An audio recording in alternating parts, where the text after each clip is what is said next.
It's Zach Eady with Purdue men's basketball, and you're watching Boilers in the Stands.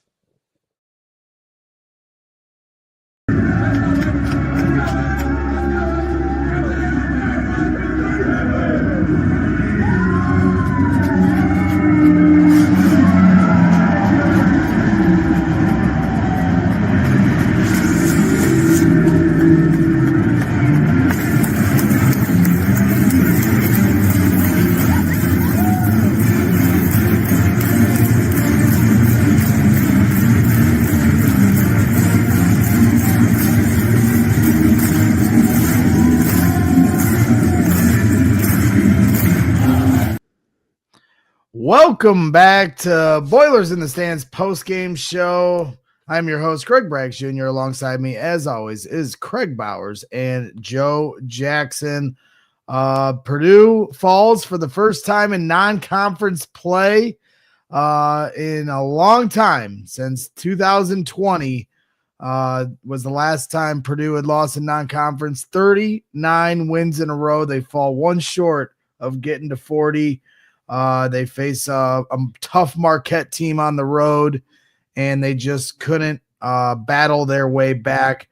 I believe 15 turnovers on the night, bunch of missed free throws. Marquette made life pretty difficult on a young Boilers team who features a lot of different freshmen. So I think ultimately, while a frustrating end, a good learning experience for a lot of the players on that team. So we'll get into a lot of the different reasons why Purdue wasn't able to get into it and some of the different X's and O's and individual performances. But as always, we'll start out with our instant reactions. Craig, I'll throw it to you first. Your big takeaways from this game here tonight.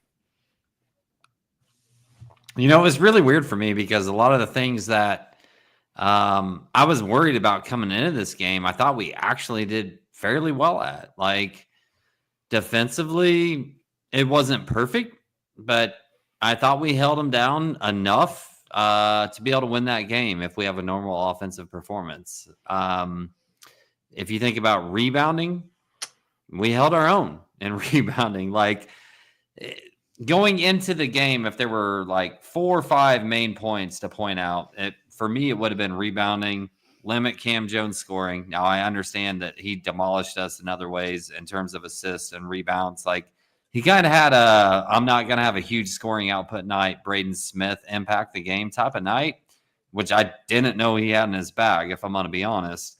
But, like, we did some things okay. We just didn't hit open shots in that first half. In the second half, I thought Marquette did a really good job of not even giving us those open looks. But in the first half, I was just like, we're just missing some shots we normally hit. So it's like it's a mixed bag for me because there were some worries that I had against high-level teams coming in this game that I thought we held our own in, that I was really worried we wouldn't be able to.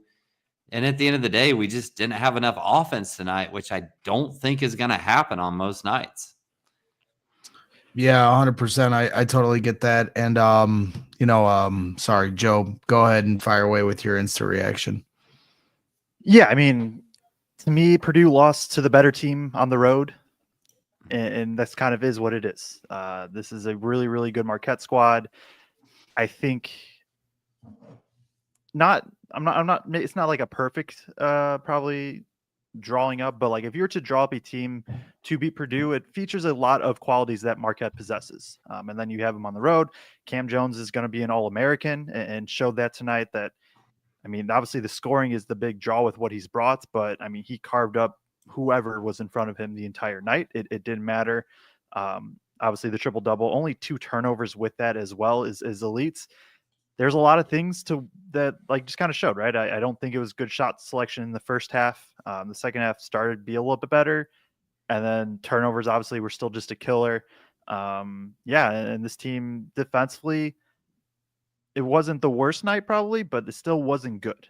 And against a Marquette squad like this that can turn it into, a little bit more of a track meet at certain times by forcing pressure. That leads to a lot of things that Purdue struggles with. And we saw a lot of them come into fruition today. I'm sorry. I'm having technical difficulties on my end. So sorry for the distractions here going on to start the show. Yeah, I think my biggest takeaway from this game is, obviously Marquette's going to make life miserable for a lot of teams, right? And you're not going to face too many teams that torment you defensively the way Marquette does. And Marquette certainly has a familiarity with Purdue, having played them here the last few years.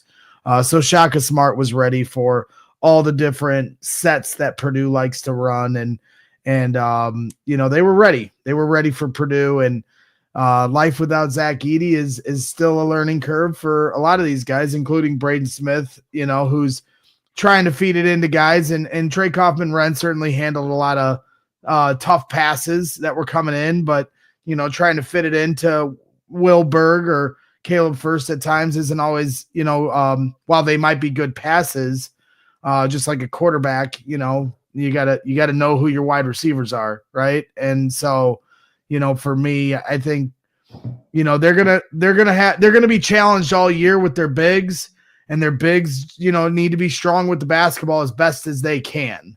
And when you talk about filtering the offense through the big to start a set, and they have that ball at the top of the key, if you're not going to be strong with basketball, there's going to be turnovers. And then when you're passing the ball, if you're playing high-low and you're Will Berg or whoever, and you're Caleb First or whoever, and you're trying to dump it down to TKR, you got to be strong with your passes.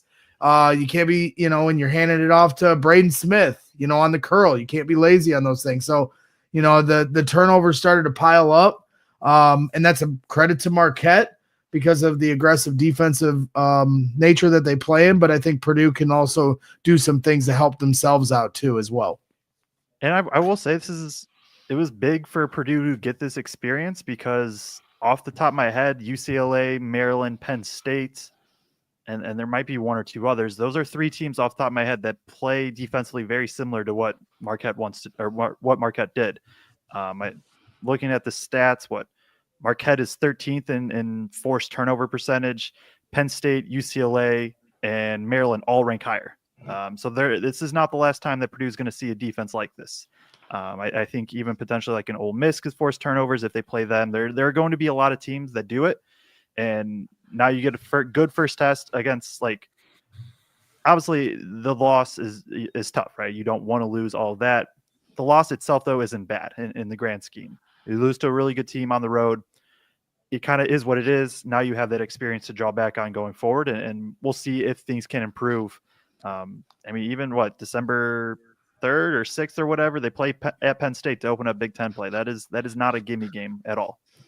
No, and to be fair, looking back on Shaka Smart's career as a coach, when he was at VCU, he was known for teams that just created absolute chaos. And that's how they beat, quite frankly, more talented teams. They would force them into chaos situations.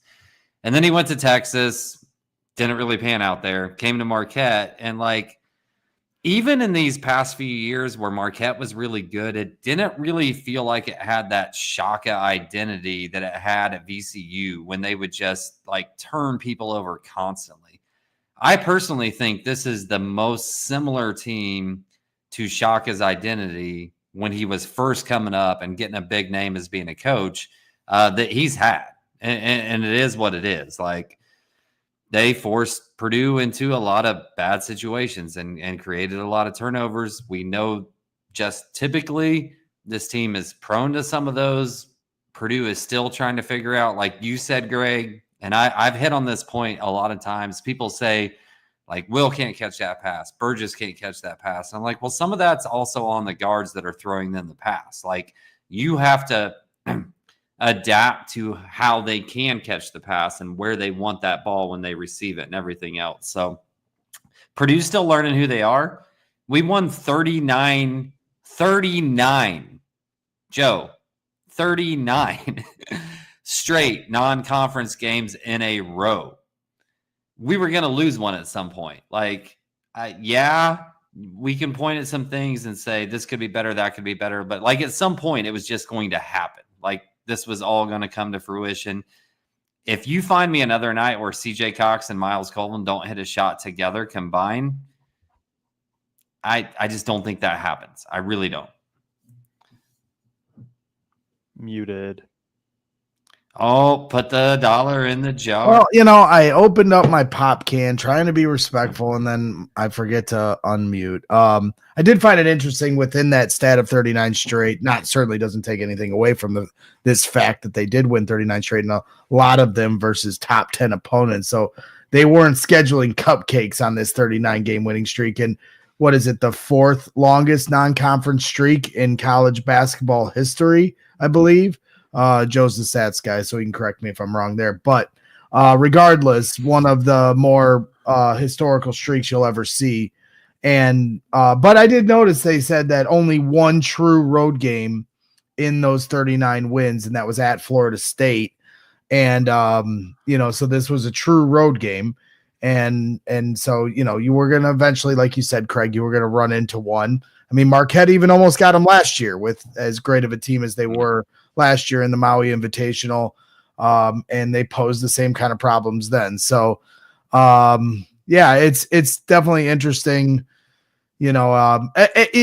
Before you played Alabama going into that game Friday night, if you had said you were going to split between Bama and Marquette, any fan would have taken that. Going into the Bama game, I think that was a learning moment for fans to try to understand exactly who this team is and where they're at. And then all of a sudden they jump up to 6th in the country off the heels of that win. And now you start thinking back to how your team was the last 3 years. And when we started the season and we were doing these shows, we talked to Matt Painter, we kept prefacing saying Purdue fans are going to have to be patient. This is going to be an up and down road as this team finds themselves. And then they beat the snot out of Bama in West Lafayette. And now all of a sudden you're like, yeah, let's see if we can find our way to number 1 in the country again. Well, back to reality here today. Purdue takes one on the chin. But it's it's a great learning experience. Raleigh Burgess at one point came into the game, and I told Jenny, I was watching the game with my wife, and I was like, they had 3 freshmen on the court at that moment, and they're talented. They've got bright futures here, but you just can't expect 3 freshmen on the court at the same time and them to not make mistakes. Their only way they're going to learn is through these mistakes, and Braden Smith and Fletcher Lawyer can't save them from all of it. So, go ahead. It showed up tonight because, I mean, if you just look through the stats, right, none of those 3 freshmen scored tonight. None of them. And even if you think about the guys that didn't get a lot of playing time last year, Wilberg has 2 points, 2 rebounds. Actually, we'll talk about this later. I didn't think Will was bad tonight, but just like those guys showed up against Bama. They didn't show up in a true road game. I don't think that's totally unexpected, right? Like, those guys have to go through it. You have to get through that space where you're on the road. The crowd is at you. That arena is a really good arena. I've talked about this before, but if I have man crushes on 2 opposing coaches, it's Steve Peichel and Shaka Smart. I think they're both really intelligent at what they do, and I think they both have really good environments in terms of what they do. It was going to be a tough game, and the freshmen just seemed a little bit rattled tonight, all in all. And it's not surprising. And my biggest frustration, Joe, was when I think they got it down to 2 points and they still just couldn't slow down. I don't know how many times I said in the second half, slow down. Like, these possessions are priceless, and they just couldn't. Marquette had them so sped up, and there was just very few moments where they would just slow their roll. And, it's unfortunate. And I think there was in that moment where they were down 2, had the ball. I think Caleb first turned the ball over and it went the other way for a bucket. And that's when it started to kind of let go. So, I will say, as this season goes on, I mean, Purdue needs Caleb first, and they need him to be strong with the basketball. And this is his senior year. He's been here a long time. And these other guys, Will Berg and Raleigh Burgess and whoever else they're going to try to throw in there, Caleb first has got to be the guy here as it gets going. These other guys are going to have their ups and downs. And we need Caleb First to be as solid as he possibly can be. It's not always going to be perfect, and he's always going to give effort. We know that with Caleb First. But, just try to be as solid as you possibly can, and that's going to be, I think, what's going to pay the biggest dividends if they want to win the Big Ten. And I thought Caleb was the best player at the center position all night.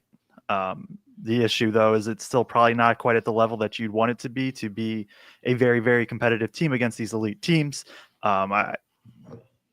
First, there's still just the issue of him just not being able to go up strong with the ball. Like, it just is what it is. But everything else that he did, right? I think he did the best job rolling to the rim. I think he was the only big that had a chance out on the perimeter defensively today, and still providing some rim protection.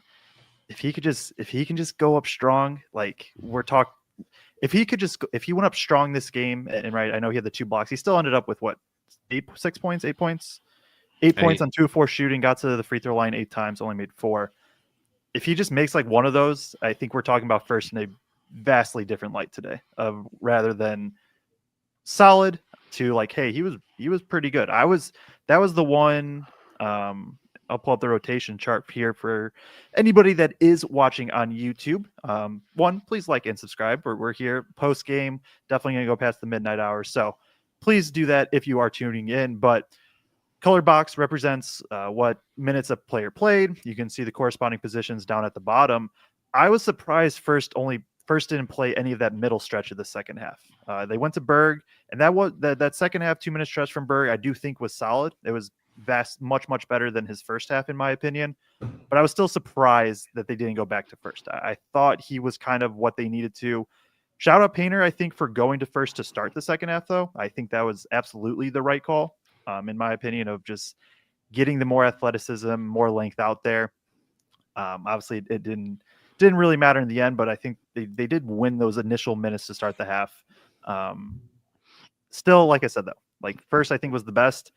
Probably still not at the level that you want from a basically starting center.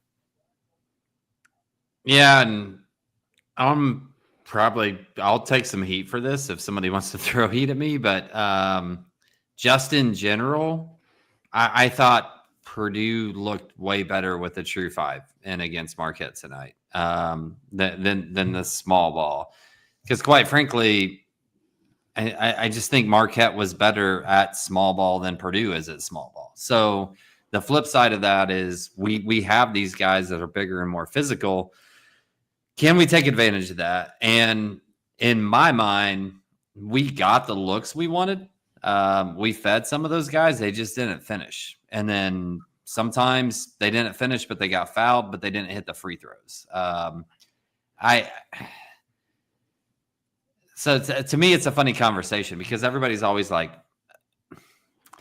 I shouldn't say everybody, but there's a faction out there that's like, Painter doesn't let these guys develop. He doesn't let them play through their mistakes, blah, blah, blah, blah. And I think we have to. Like, you have to let Berg play through his mistakes. You have to let Burgess play through his mistakes. If Jacobson was still here, and believe me, Jacobson isn't the 100% full answer, even if he wasn't injured. Like, he had to develop too. But we have to let those centers, in my mind, still get some minutes, play through some mistakes, because there's going to be games where we need them, and they're going to provide the physical advantage. And I felt like Caleb got looks, and he just didn't finish strong. And Berg did some good things, but he just didn't quite do everything exactly like you would want him to. Burgess was only out there for a few minutes, but I think you got to play them through. I really do. Well, and you got to think too, sorry, Joe, like if you're going to play the pick and roll game with Braden and TKR, then who's going to rebound, right? To your point, Kraig. So you got to have somebody on that backside that's going to help out in the paint if, you're going to play this 2-man game with TKR, who's, going to handle a lot of the scoring, aspect of your offensive mindset. Yeah, I was just going to go to talking about Berg is it's like he does the first half of everything well and just can't quite finish. he'll be in position for a rebound and it goes Right. off of his hands. He creates space and then he can't catch the pass, or he can't get up the shot, or whatever. Like the initials, or he does a good first contest on a shot and then he jumps and gets buried on the second. Like there's that initial part is there, and it's been good. And I think I've seen it in most games. Like I would say compared to consensus, we're probably a little more hopeful than Berg than everybody else on this show, or at least I know me and Kraig. But yeah, it's tough. It's similar to the first thing of like, I think it's a little more exaggerated of like, you can see what they're doing well. It just doesn't always equate to like actual production. Well, it was funny. How long do you give them, Joe? Like, how long do you say, like, we're going to try to let Berg develop? We're going to try to let First get his feel back. I think Burgess is a different story because Burgess just like he hasn't been here that long. So like he's different than the other two because he may have a big pendulum swing by January, February. But with Berg and First, like how long do you play this out before you're like, yeah, like they're sealing, they're getting the position, but they're just not finishing. They're just not hitting the free throws. You give it another 2-3 weeks. You give it until January 1st. I think it depends on like what Purdue wants some of their identity, or maybe not identity is the right word, but like if Purdue's just going to be willing to live with the defensive deficiencies that come with more of a TKR at the 5, especially as we get into Big Ten play, right? Against the Marquette lineup, First at the 5 and TKR at the 5 in theory is more of the answer. You need more speed, you need more length, and being able to be more mobile. But like what happens when Purdue plays Indiana or Maryland or some of these other schools that you do probably need some big, but then you can also flip that of like, do you just be like, you know what? No, like maybe we won't be able to guard them, but they're not gonna be able to guard us either. And we play TKR at the 5 or First or whatever, and just run and score 105 points, and we'll see if they can score 106. I guess where I would flip that on you is on a night like tonight where Braden, Fletcher, CJ, Miles, none of them were hitting jumpers. like what? I mean, in the second half, I thought we got TKR better looks in that small ball lineup. Much better. Yeah. TKR got better looks, but the guards still weren't hitting jumpers. So like if your guards aren't hitting, what does that small ball lineup really bring outside of TKR maybe have an open space? The answer is just like nobody, like literally just nobody was able to consistently step up. I think First and Heidi had moments, but like outside of the big three, and even them, I think it wasn't their best games. Because it's like, yeah, you can put a big in, but also it's not like the bigs were great. But then you can put a guard in, but it's not like any of the guards were greats. And it's like, there's just nope. I don't know. Well, right. And there was no answer. By the end of it, there was no answer. They lose by 20, but the score really wasn't indicative. 18. Whatever. I'm sorry. Okay. Regardless, it to me wasn't indicative of how the actual game went. You know, they pushed away at the end. And Purdue, you know, for everything they did wrong in this game, they gave themselves a good puncher's chance. And if they were able to get hot and start shooting well, you know, then all of a sudden the game might have turned out differently. I mean, they were this close to really applying some serious pressure on Marquette because Marquette should have been up by 20 well before that. And so I'll give Purdue credit. If you're not hitting your shots, Kraig, you know, and you're asking them, what do you do lineup wise? Well, you know, it's not going to be like last year. They're not going to have, you know, all these different counters for what's not working. If they're not shooting well, they're likely not going to win.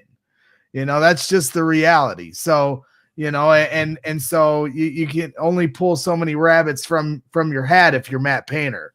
I did find it funny while we're talking about the bigs, when Berg got, you know, hit and he fell to the ground and got the foul. It's just funny how like Zach Edey would get those same kind of hits and he wouldn't get the call because Zach was not even affected by it. And these guys, they get hit and they fall down and they get the call and everybody freaks out. And it's just like, it's funny that Zach could never get the calls that other guys get, but it's simply because he's so big that the fouls didn't affect him the same way that it does a normal human being who's also 7'2". But you're also talking about a guy that is one of the best players in the last 50 yes, years. of course. I know. It's just I found it funny. It was just like when Berg hit the deck and got the foul, it didn't feel like that hard of a foul, but he hit the deck, so he got the call. And then you compare and contrast that to Edey, who used to get leveled and there'd be no call. I don't know. I just found it fascinating. Yeah, no, I get you. I get what you're saying. Yeah. 100. So I don't know. I think we touched on the bigs. I mean, the bigs are going to be a discussion all year, and we're probably going to be just banging our heads against the wall probably halfway through the season. And let's see, let's see if an answer presents itself. If somebody really steps up, I'm rooting for Caleb first. It needs to be his job. You've been here 4 years. You've earned this moment, and I want it to be his. And so when he, I'm sure we get frustrated watching guys make mistakes, but I'm sure when he makes a mistake, it frustrates him more than anybody. So I'm rooting for first. I think that's exactly the guy they need to be, TKR's sidekick, but you got to earn it. You got to make sure you don't make the mistakes, and, we're not going to hold free throws against you. But tonight, turnovers and free throws, when you talk about the scoring margin, were certainly the difference in the game. Painter always says, can't control free throws. They're not trying to miss, but, it was frustrating to see how many times Purdue did miss from the line. I don't even have the exact tally, but it felt like they shot 12 of 18. But a decent amount of them were front ends of 1-and-1, so it doesn't tell the whole story. Right. So I don't know where you guys want to take this next. We talked about the bigs. I'm sure we'll talk about them all year. I'm going to take it to the ad read, Greg. Yes, sir. Purdue graduate and Lafayette resident since 1999, Michelle Rainey has 10 years of full-time experience working with buyers, sellers, and real estate investors in the greater Lafayette area and many other surrounding areas. If you need to buy, sell, invest, or relocate, call Michelle to schedule an appointment to see how she can help you accomplish the real estate goals you have. Your home or creating an investment portfolio will likely be the most expensive transactions of your life. Have the experts with Rainey & Company at Keller Williams on your side and let Michelle navigate this process to make it easy. Call or text 765-532-3415. Again, that's 765-532-3415. Give Michelle a call. Like we've said, her and BJ have sponsored the show over the course of the last couple of years. Really good friends of the show. We appreciate them. They are natives to this area. They are Purdue graduates. If you need them for realty services, give them a call. All right. So let's get it on to the next thing here. I don't know exactly where you guys want to take this. Joe, we did have a question from the chat. Maybe this is the time to bring out the board, unless you have somewhere else you guys want to take this. I have something for the board. I don't know if the question relates to the board. Well, Brian Bennett, here in the chat says, Joe, Kraig, please speak to Braden Smith and the team need to do with the aggressive hedge defense versus the pick and roll. So I thought maybe you could bust out the board and talk about that aggressive hedge on the pick and roll. But if you have something else you want to talk about on the board, it's your board. Talk about whatever you want. No, I think that's exactly where I was going. So it is a very good segue from Brian there. Get it set up, talking about the hedge, right? And I think the thing that stands out is like Braden only had 2 turnovers this game. He had 9 assists to 2 turnovers in a game that Purdue shot terribly. I don't think the initial hedge was the issue really at all.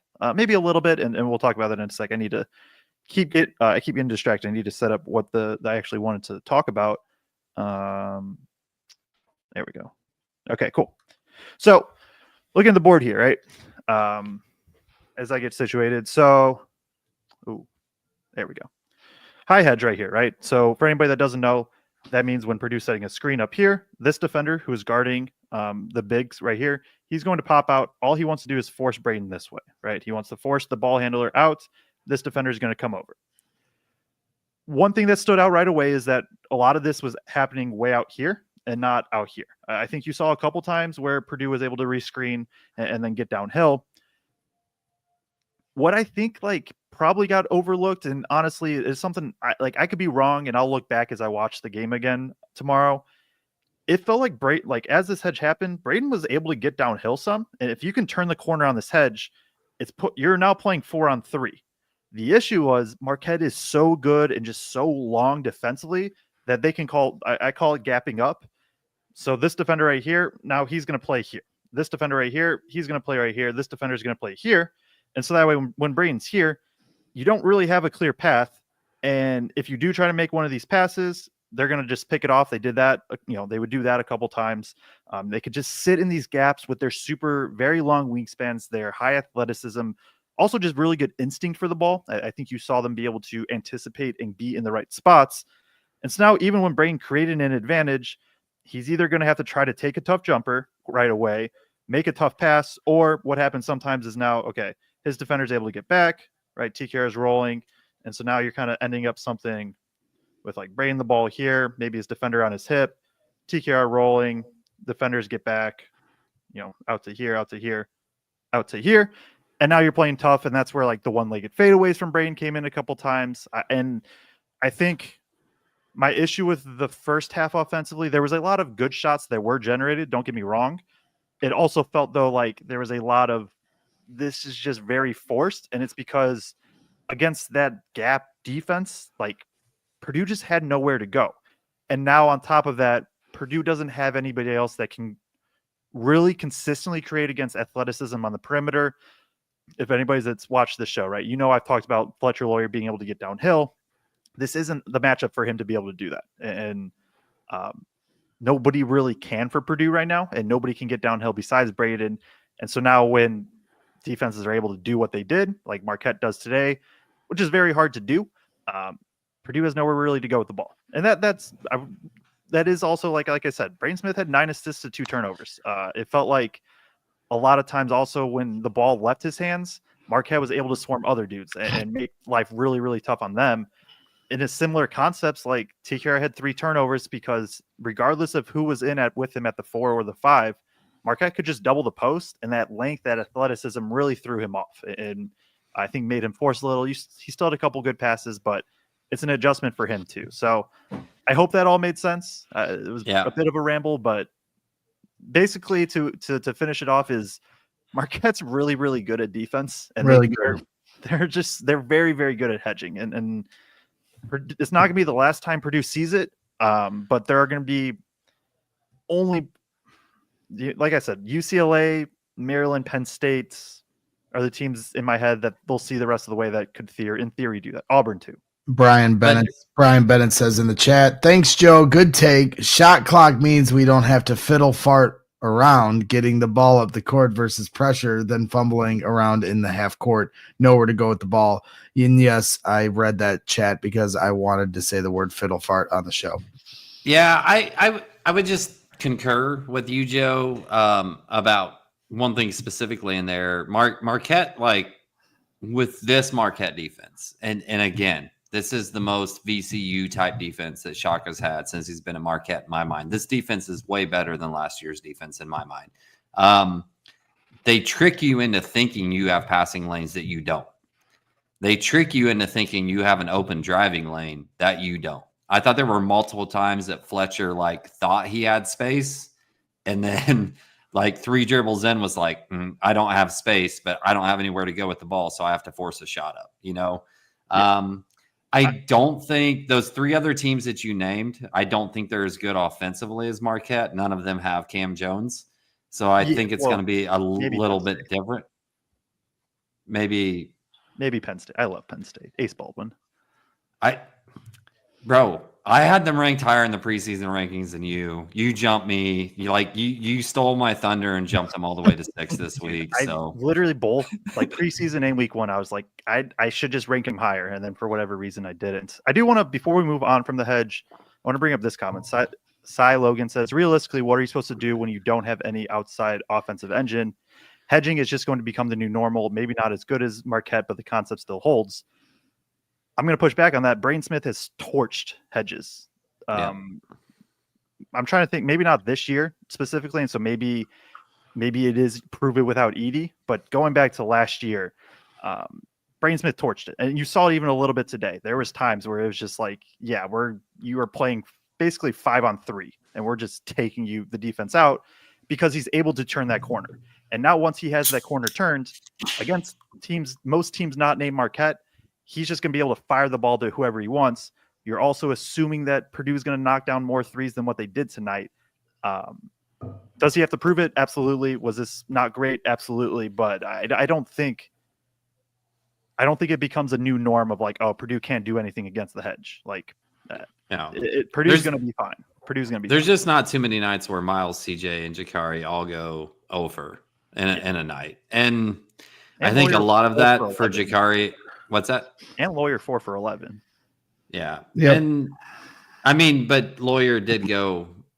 Well, I guess he only 1 of 3 from 3, but yeah, they were chasing Lawyer off the 3-point. They were not going to allow Lawyer to beat them. He has had a stellar start to the year, and that I guess would be my other question. Is I mean we see so much Chicago action, we see so much high low to try to set up TKR in the post, and like running your offense through these bigs makes me nervous. As much as we're doing, like as many turnovers when you play teams like this, and I'm sure other teams are going to see this and try to hound the bigs as soon as they get the ball to try to force turnovers. I guess my question is, like, to start the second half, they ran a play to get an open look for Jakari Harris. And so that's kind of what I'm asking a little more for, is a few more actions that set up an open look for a shooter, and try to use like Fletcher as a decoy to get CJ Cox an open look, or Jakari Harris an open look, or Miles Colvin an open look. Does that make sense, or am I just sounding like a meatball here? It does. It's, I think, one of those, like, if you said that to Painter, he would respond with probably something like, the other team tries stuff too, of like, you can try these things, and I think Marquette just did a very good job of taking them away, because maybe Purdue got away from some of their offense stuff late in the first, but I felt like for large chunks, it was still a lot of like pick and roll, a lot of their normal Chicago actions. It's just, there was nowhere really for Purdue to go. And that's obviously, we can keep talking about Marquette's defense and how good it is. It is also like a testament to Purdue doesn't have that true secondary creator. Fletcher Lawyer is going to have it on a lot of nights, but then on a night, especially where he doesn't have it, can anybody step up and be a guy that can just create a little advantage? Or does it turn into, we just have to dump the ball to TKR in the post? Because, like, what else are we going to do? Cam Heidi did knock down a couple big threes, and then he did attack the hoop at one point. Thought he was going to throw it down with the N1. He couldn't quite get it to go. But I guess that is somebody that did step up in moments where, you know, I don't know if they necessarily drew a play up for him, but he was the next guy. And that's the other thing too with these young guys, CJ Cox and Jakari Harris. There was a couple times in the game where they could have made the extra pass to a more open shooter, and they chose to take the shot. Or, you know, I think Jakari was open, but it was a 2-point shot, and Braden was like right behind him to the right, and he could have kicked it one more time, and he didn't end up making the shot. I mean, it is what it is. It was an open look, but I just like to see that ball movement a little more than it was tonight. You know, Marquette was making them play pretty sticky basketball tonight. Yeah. I don't know. Where do we want to go from here? I don't know if Braggs is. Maybe I froze. Did Braggs freeze? I think I'm Braggs stuck. frozen? No, am I froze? Now it's just me. So, all right. Yeah, I mean, I'll try to take this where I want to, I guess. We've talked a bit about Braden against the hedge. I think one thing that stood out, I don't have the exact stats just because Marquette isn't they're one of the few schools it feels like that wasn't a part of the normal way that we get our stats. How many shots did TKR have in the first half? 1? 2? Not many. Felt like one is probably the answer.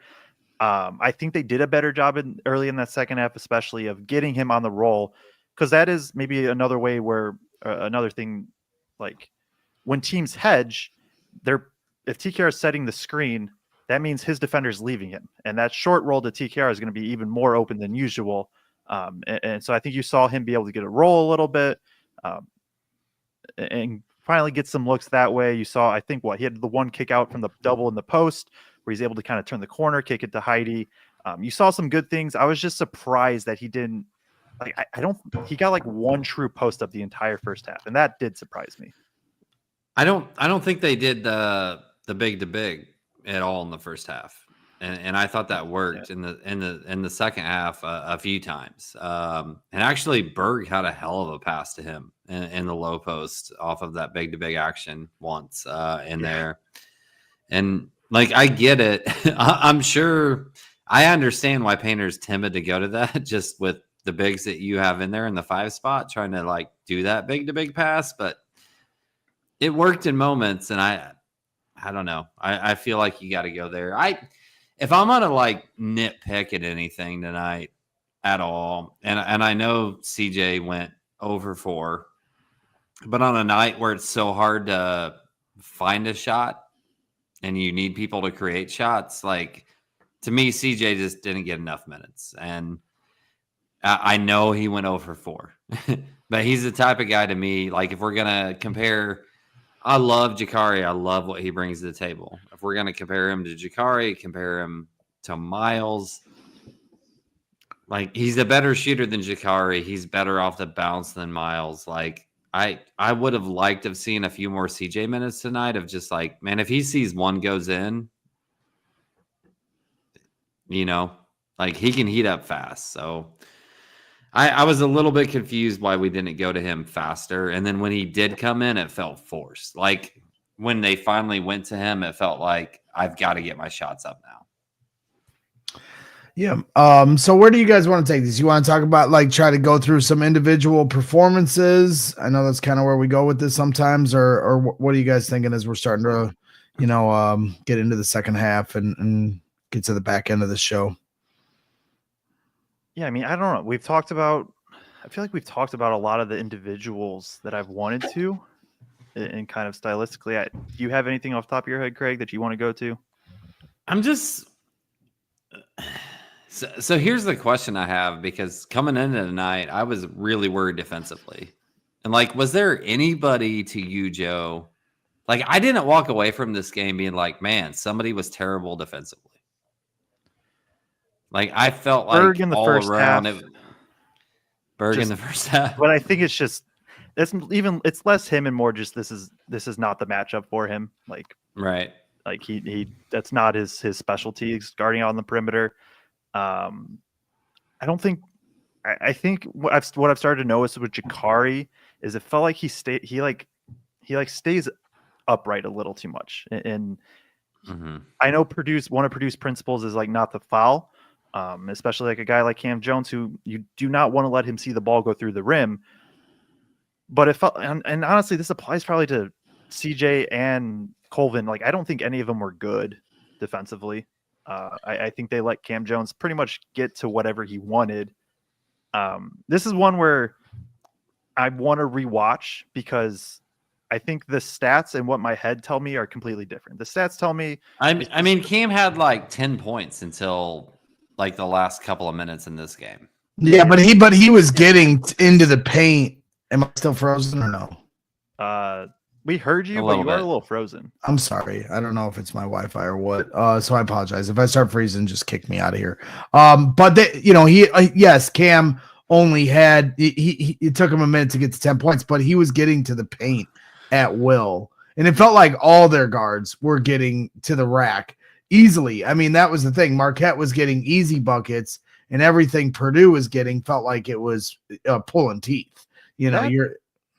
No, I was gonna say that's kind of a good summary, I think, of what I felt watching live, at least. And maybe it'll feel different, but it did feel to me like the shots Marquette was getting in the first half, I was like, man, they should probably be up by like 12 or 15 right now. I think it felt like grown men versus kids. That's what it felt like. Yeah, and I just don't think the perimeter defense was still good.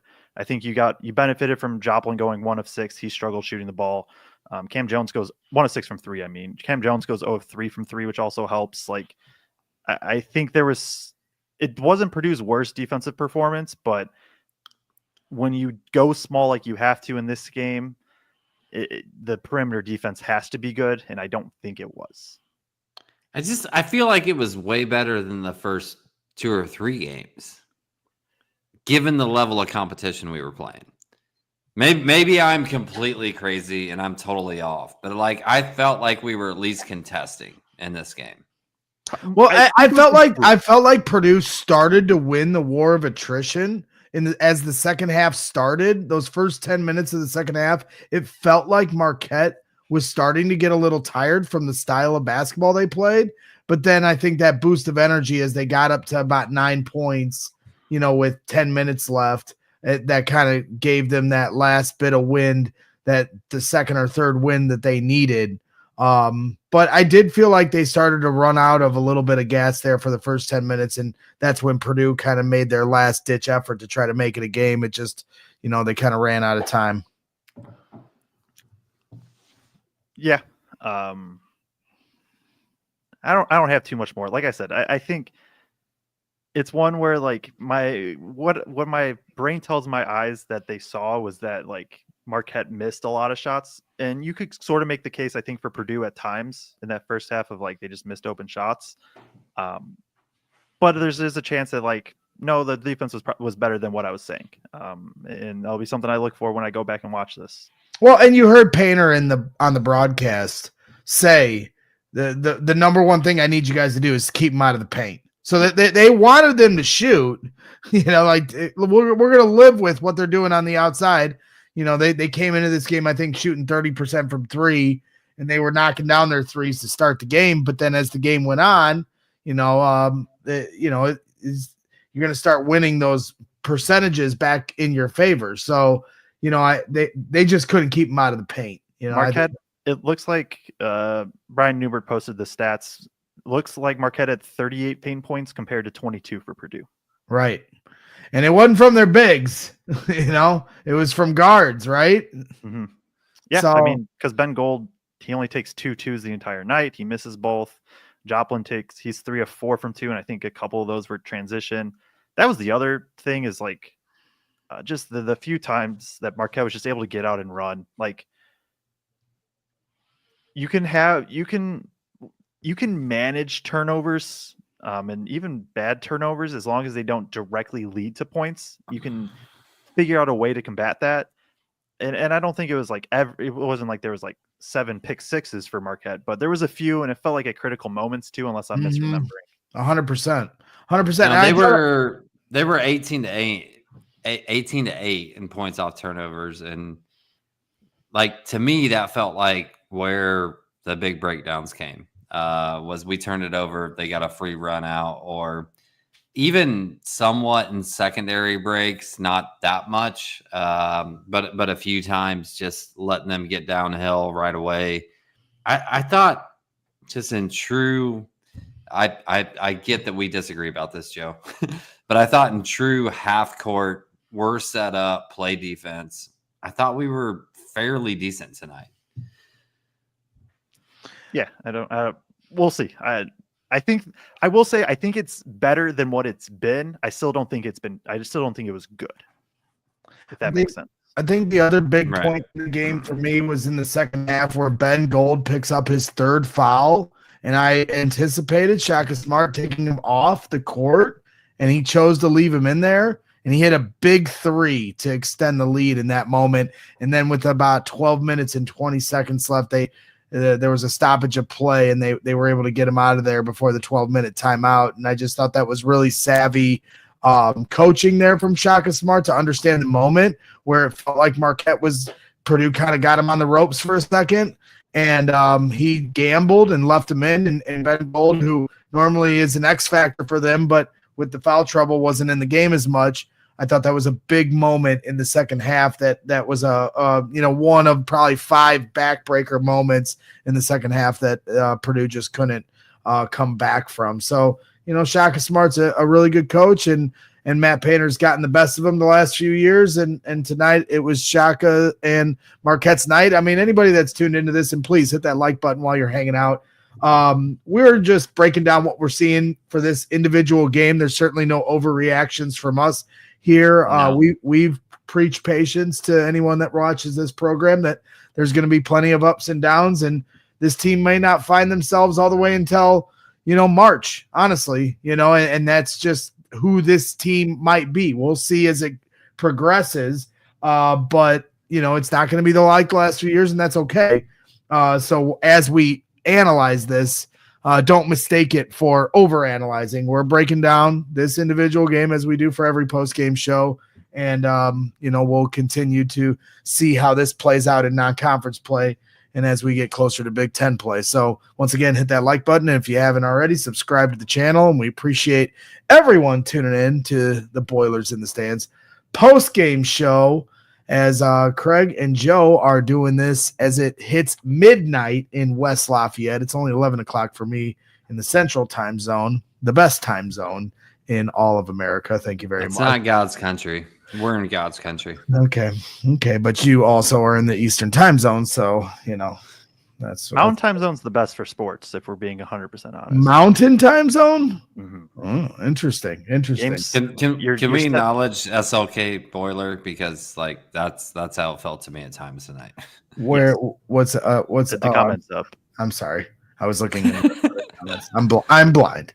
SLK Boiler, we appreciate her always with her support to this channel, saying their defense was so fast it felt like 6-on-5 at times. And that's how they make you feel. I think somebody put it in the chat earlier, kind of like how Northwestern has made Purdue feel a few times, right? Yeah. And they play similar defenses a little bit differently with just the athleticism that Marquette has compared to Northwestern, but yeah, similar style. And that's where fans, the overreaction is, well, every team's going to do this to us now. Well, not every team has the personnel to do it, right? Yeah. Because even early in the season, I think Corpus Christi did it, and I understand Corpus Christi and Marquette are not the same team. I get that. But Braden Smith was fine against those. I don't think that this is going to be some big issue going forward. He may have another bad game against it, but it doesn't feel like just hedge Purdue and they can't do anything offensively to me, because how many times have we mentioned this show? What happens if Purdue, they go, so are they 6 of 18 from 3? What happens if they just make 2 or 3 more of those open ones, right? I don't know if they win, but it is a different ball game at that point, and they got some of those looks coming against the hedge. Yeah, absolutely. My favorite point of the game, I mean, and when I talk about the Ben Gold play being a big pivotal point in the second half, I will say my favorite point in the game was Braden Smith. At one point in the first half, I even texted you guys because I was so impressed by it. But he crossed him up. He gives this little dribble, through the legs 4, 5, 6 times, crosses up Cam, gets into the paint, kick to the left side to Fletcher Lawyer, and he knocks down the 3. Those two guys, I mean, they couldn't do everything to put the team on their back tonight in a tough road environment. Tall task to try to pull out a win here. But those two guys have really elevated even from what they have been here the last couple years. And it's going to be exciting to watch as the season progresses. Those two guys continue. I mean, Fletcher Lawyer's been shooting lights out. He didn't have the best shooting night tonight, but a lot of that at the end, he's trying to force some shots up just to try to see if he can do something to spark the team as he was trying to get some floaters to the rim. And obviously they were chasing him off the 3-point line. And I know Braden, had a few fadeaways that didn't go his way and things of that nature. But those two guys, man, they're just so much fun to watch. And this whole season, the success is going to be on their backs more times than not. That's what happens when you have the best, one of, if not the best point guard in the country. And even this was a bad game for Braden Smith, in my opinion. And you still look at what he put out, and it's wow, if that's a bad game, that's because what did he finish with? 11 points, 9 assists, 4 rebounds, 2 turnovers, and he was shot 60% from 3. Yeah, and it's I don't think anybody would be this was a great Braden Smith game. No, and Cam Jones in turn gets the third triple double in Marquette's history. The last player to do it for them was Dwayne Wade. My God. That's my favorite NBA player of all time. Maybe you've heard of that guy before, Mr. Dwayne Wade, the pride of Chicago, Illinois.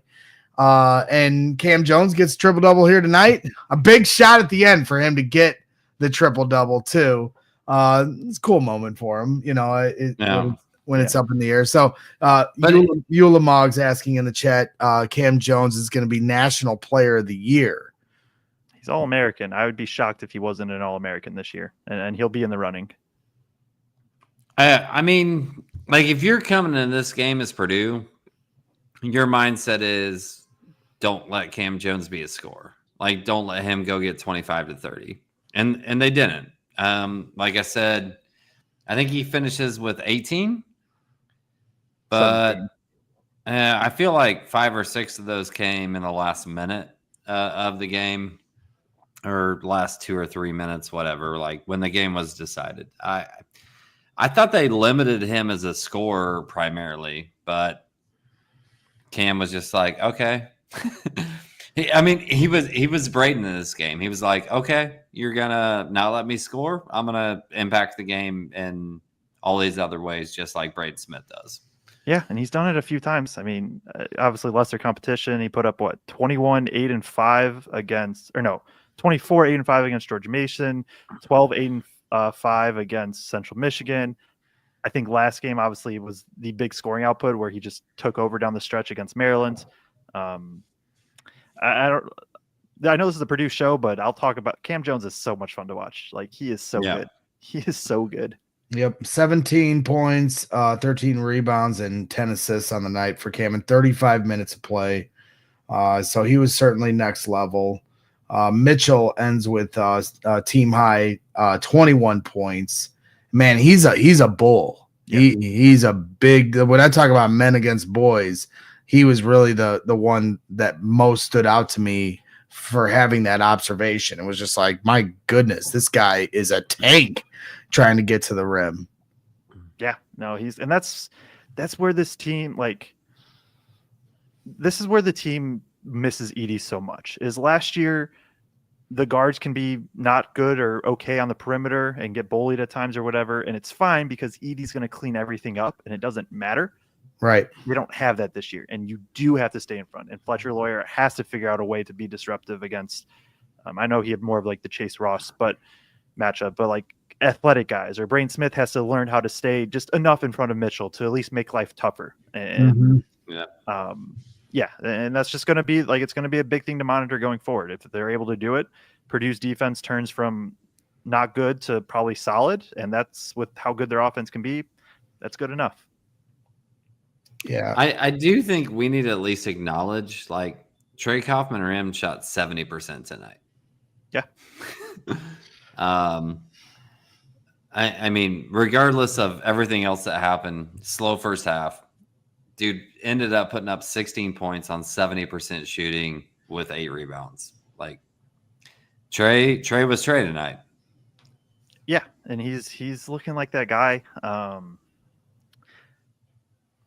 This is where I go back to. I'm just surprised they didn't go to him more in the first half, but I understand more pick and roll. I don't think they figured out how to get him open. That's what I was when you were going to the board, that was going to be my question, is what was the difference between the first half and the second half of why he was non-existent in the first half, and then all of a second half is like eureka, they figured out how to unlock getting the ball to Trey Kaufman-Renn. Because I know it started with you, and I felt like you kind of answered it with the last board you did with the top hedge and Braden just throwing these spectacular passes to TKR. But what did Marquette do differently in the first half to seal that off?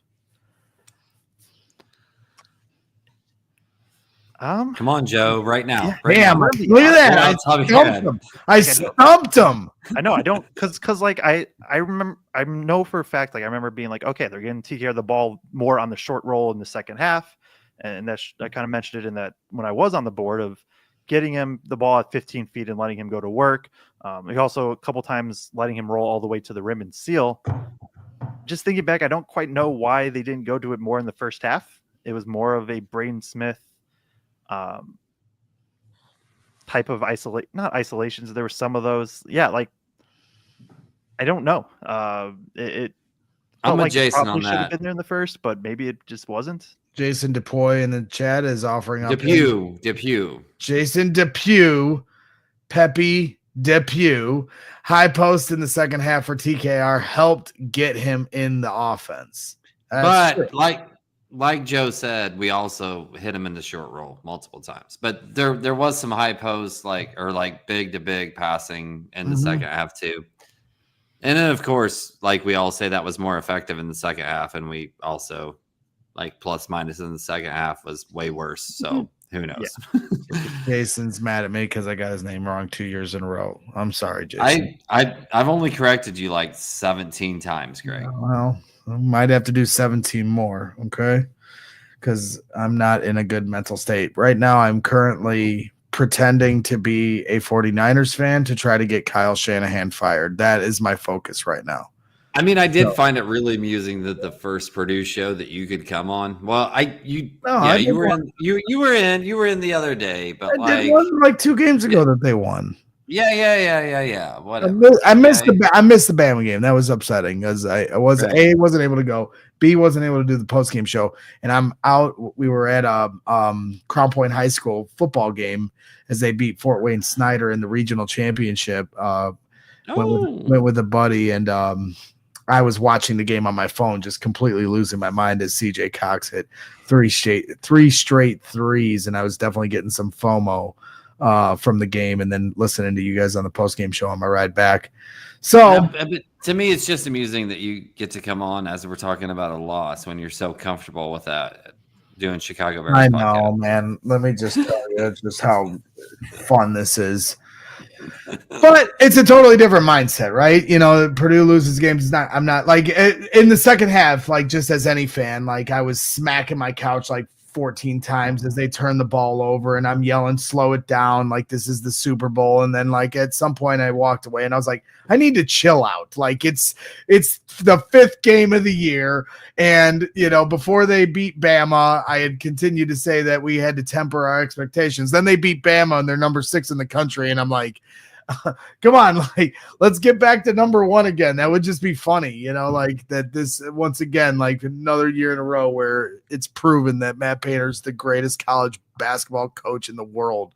Like he's just amazing. But you know, that's okay. They're not gonna fall too far from this loss either. So, you know, no. But also the ranking, like as fans, like we get caught up in stuff like that, or at least I do, and none of that matters for this team. None of that. Like, you know, obviously you want to stay up there, but this team, it matters from a recruiting standpoint and a marketing standpoint.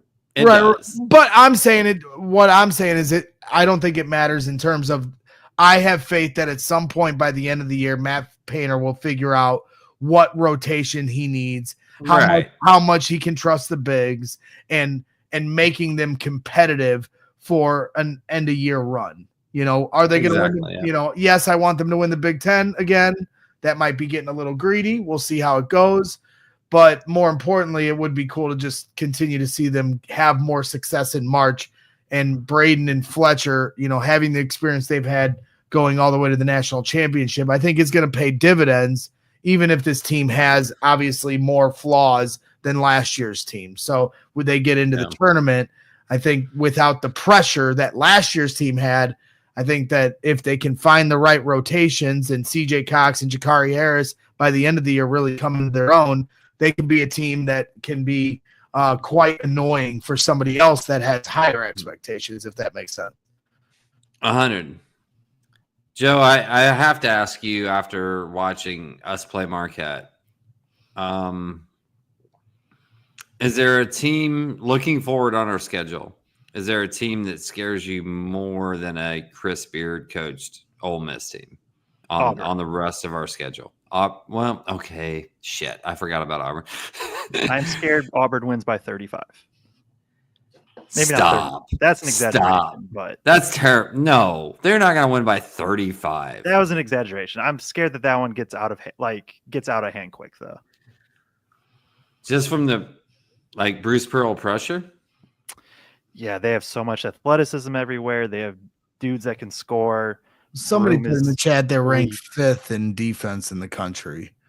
So Yeah, and number 2 offense per Ken Palm. But yeah, the 35 is an exaggeration, and there's also a month until then. Things can change, and I could feel much differently about this Purdue team. But Auburn is the one off the top of my head that scares me more than Marquette. Adam Hutchinson adding maybe all the region rats are in here because we're in the best time zone, and that is a great point. A bunch of region rats are represented here in the chat. Worst time zone. Don't know me. Okay, so I don't know. I don't know what else you guys got. We got a few starred comments we can go through. If there's anything we forgot after that, we'll hit it up. Andy Buck saying no court storm. We've lost our clout. That is true. It felt like every time Purdue lost over the last few years, it was a guaranteed court storm, but Marquette has integrity as the 15th ranked team in the country, and they win a home game they're supposed to win. So no court storm for Marquette tonight. I think that speaks to Shaka. Like I'm on record of having a Shaka Smart crush. Like Shaka and Steve Peichel are my 2 crushes that aren't Purdue coaches. As like I just think they're awesome dudes and run programs the right way, and I think that's a testament to him of like that he's conditioned not only his team but the fans of like we're going to win big games, and this is what it is. So. Props to him, man. And he's an incredible interview and post-game interviews. Well, I also think it speaks to Purdue not having Zach Edey, because I think the optics of Purdue running out that tunnel with Goliath and every team feeling like they were David to have to face him.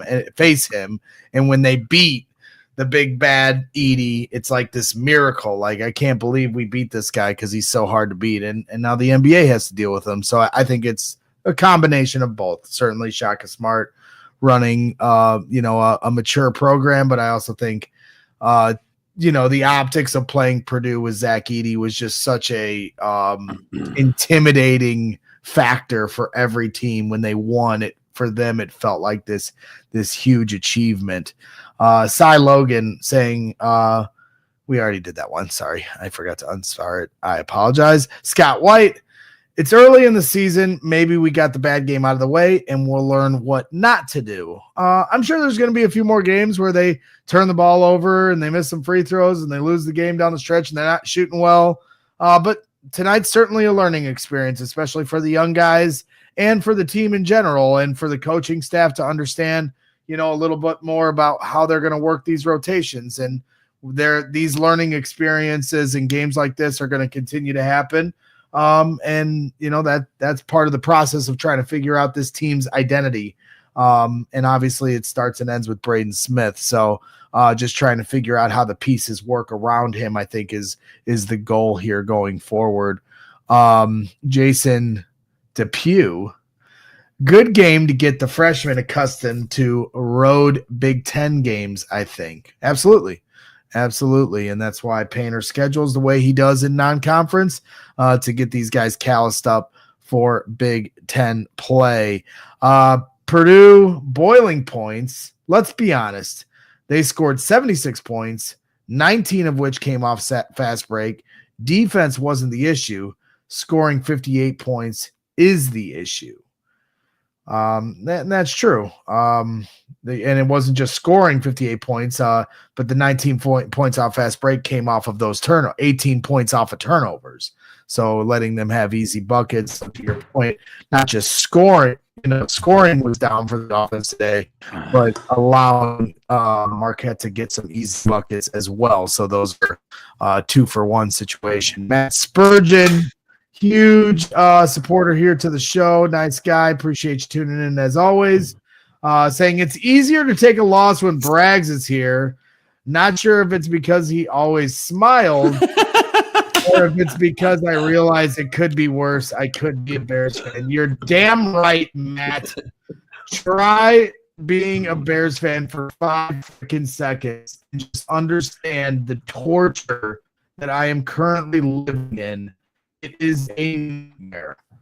It is an absolute unmitigated nightmare. I went to Soldier Field for this promotional thing with our sponsors at CHGO from Game Time. They sent me to Soldier Field for the first time in 1,113 days. And I had to watch the Green Bay Packers block a kick to win the game. It was absolutely miserable. So it is always nice to come over into our Boiler Arena and talk about college basketball, where my life is much happier. So I enjoy hanging out with you guys. I appreciate everyone allowing me to jump into the conversation. Joe and Kraig do such a phenomenal job. Certainly try not to step on their toes in terms of their expertise. So I'm glad you guys enjoy the vibe that I bring to the program as well. So I don't know if you guys got anything else. If not, we're going to hit the hay. I know it's getting late for you guys on your end. It's certainly getting late for everybody across the board. So if you got any final thoughts, Kraig, Joe, let them rip, and then I'll get into my Midwestern goodbye, which will take another 15 minutes. Go ahead, Joe. All I got to say is, like, this is it wasn't a good performance against a very good team very early in the year with a lot of young guys. Purdue misses open shots. It definitely isn't something I'm concerned about, right? Like, if this carries over into multiple games going forward, then it's more of an issue. But this specific loss, like, they're going to have, I would be shocked if they don't have 2 more losses by the start of January. They're still going to be a really, really good team. It's going to be a fun year. Real quick, Kraig, with your wisdom, Cy Logan has a question for you. What needs to happen for the team to reach its true ceiling?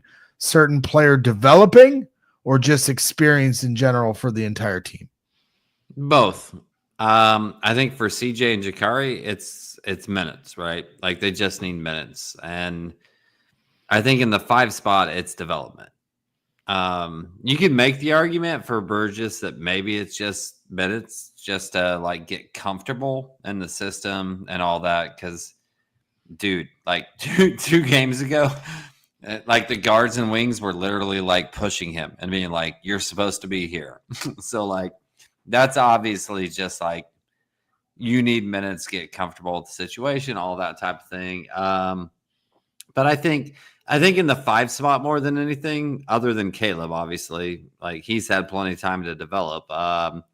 For Berg and Burgess, it's development. For the 3 spot, 2 spot, whatever you want to call it, for CJ and Jakari, it's just, they just need time.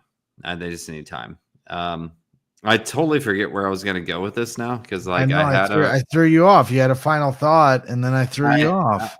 Oh no, I know where I wanted to go. Okay, this is gonna be good. I have been preaching since the beginning of the season, back in, like, July, June. Patience. I've been preaching patience. You have to have it. This group's gonna have to work through it, and, like, we got a big win last week. Looked awesome. It was incredible. But this is a group that's gonna have to work through it, and to me, better talent than the 18-19 season, but similar vibe of, like, they're going to have some ups, they're going to have some downs, and going to have to figure it out, but really good chance they figure it out by March, when the real shit actually matters. Also, Greg, Joe, we have not mentioned one time, and we did a really good job of this last year, of mentioning Purdue's other really good fall sport. I just want to throw out some props to Purdue volleyball, being ranked number 8 in the entire country, looking really, really good. They're beating all the teams they're supposed to beat. In the next couple of weeks, they have some big time matchups. I know, Joe, I know you're a big fan of Purdue volleyball. Looking forward to watching those matchups over the next couple of weeks. Shondell does an incredible job with that team. Props to Purdue volleyball. Let's go. Very well said. Very well said. Always some great things going on in Boilermaker country. SLK Boiler adding on women's volleyball is so fun to watch. So once again, we appreciate everybody tuning in, especially you, Jason Depew. Jason Depew. Great. He says great content as usual, guys. Thanks as always. And we appreciate that very much, even if I can't ever get your name right. One of these days I will, but it is very confusing. So you're just going to have to forgive me. Because if it was Depew, it should be spelled D-E-P. No, it should be spelled D-E-P-E-W. Then I wouldn't mess this up. D-E-P-E-W. So maybe consider like respelling changing his name. Yeah, that's what I'm saying. Maybe consider respelling your last name. But Pepe Depew is probably the only way I'm going to remember how to pronounce your name. So now I've changed your first name. So you've got some options here, Mr. Depew. Thank you very much. That ends the night. That ends this program. As always, hit that like button. Make sure you subscribe to the channel. Tell your friends about us. We appreciate all your support. As always, once again, thank you to Kraig Bowers and Joe Jackson. Stay tuned for more preview shows coming up. I believe the next game is on Saturday of next week, right? Or of this week. So Saturday at noon. So we got a few days before that one. So keep on the lookout for preview shows and all the other content in between. We'll start to try to figure out how we can schedule some different guests to come on as well as the season progresses. So Winnie Depew as well heard it all. Thank you, Jason Depew. Appreciate you tuning in. Enjoy your night. And always boiler up.